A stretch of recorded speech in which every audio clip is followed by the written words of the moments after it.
তৃতীয়বার জন্য সমাজ সংস্কার আনা হয়েছে। দেখো একটা কার্যসূচি সমাজ সংস্কার সম্পর্কে রাখা হয়েছে। আজ আমরা রূপে দেশের যেটা পরিস্থিতি আপনারা সবাই আমরা অবগত। আমরা বিরুদ্ধে বিভিন্ন ধরনের আমরা রূপে নির্যাতন সারা দেশের মধ্যে চলে, মুসলমানের বিরুদ্ধে নির্যাতন আপনারা হর সময় সোশ্যাল মিডিয়া এগুলা দেখতে পাইছিলাম। এই নির্যাতন কিতা লাগে আমরা এগুলারে সবসময় রাজনৈতিক নজরে দেখি। এই নির্যাতন যেটা আমরা রূপে ও সারা দেশের মুসলমানের উপর নির্যাতন আমরা একটা পরম্পরা হয়ে গেছে। এগুলাকে খালি রাজনৈতিক দৃষ্টিভঙ্গি দ্বারা আমরা চাই, কিন্তু প্রকৃত কারণ এইটা না। প্রকৃত কারণ যেটা কোরআনে হাদিসে আমরা পাইয়া, যে সময় মানুষ আল্লাহর তাকিয়া ঘুরে হরি যায়, মানুষের মধ্যে গুনাহ আম হয়ে যায়, বদদিনী যখন আম হয়ে যায়, তখন আল্লাহ এই ধরনের জালিম দুশ্মনসকল মুসলমানের উপরে মুসল্লত করে দেয়। জালিম দুশ্মনসকল মুসল্লত আল্লাহর উপরে হওয়ার মূল কারণ দেখো এইটা হলো আমরা বদদিনী।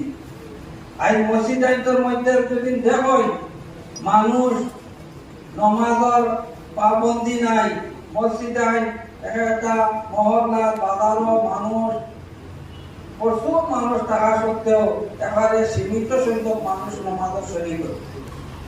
গতিকে আমরা উলামায়ে কেরামে যদি বড় আকার বদদিনী আমরা যাই, আজ আমরা চক্ষুর সামনে এই বদদিনী আমরা দেখিয়া, কিন্তু এইটা লাগে আমরা সব মানে এবারে নীরব হইয়া নীরব দর্শকের ভূমিকা পালন করিয়া আমরা কোন ধরনের পদক্ষেপ আমরা এটা করিয়ার না।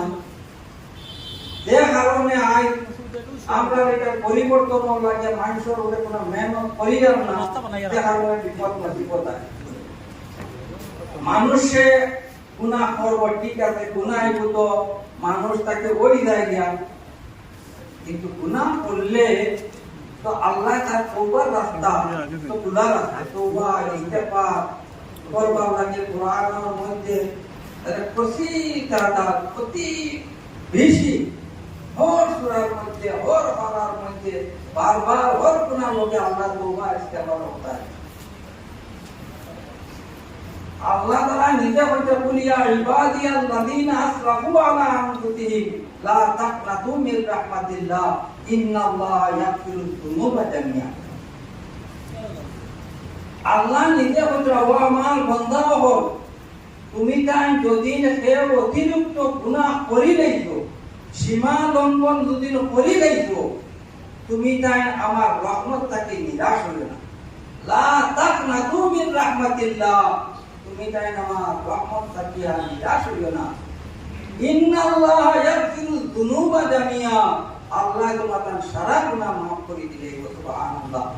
বিচার লাগে আমরা কিতা করা লাগবে?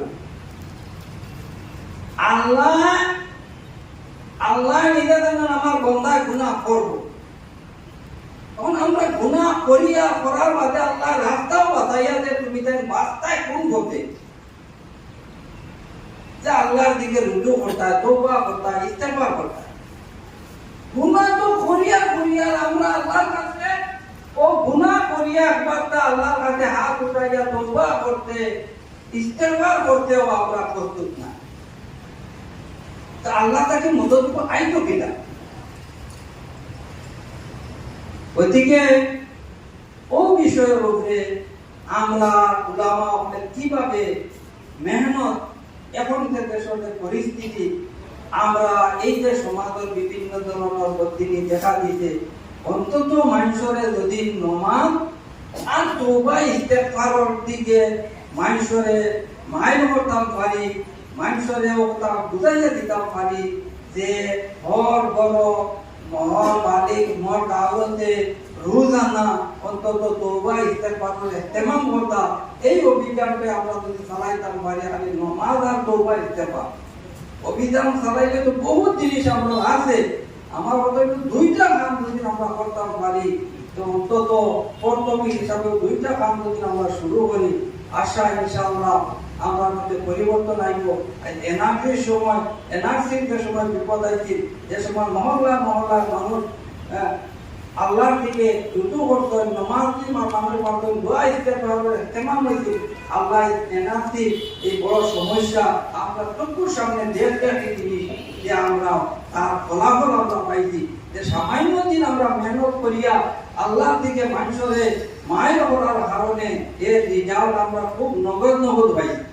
তো বর্তমানে দেশের যে পরিস্থিতি, এই পরিস্থিতি তো আমরা এখন একমাত্র আল্লাহর মদদ ছাড়া আর আমরা কোনো দ্বিতীয় রাস্তা নাই।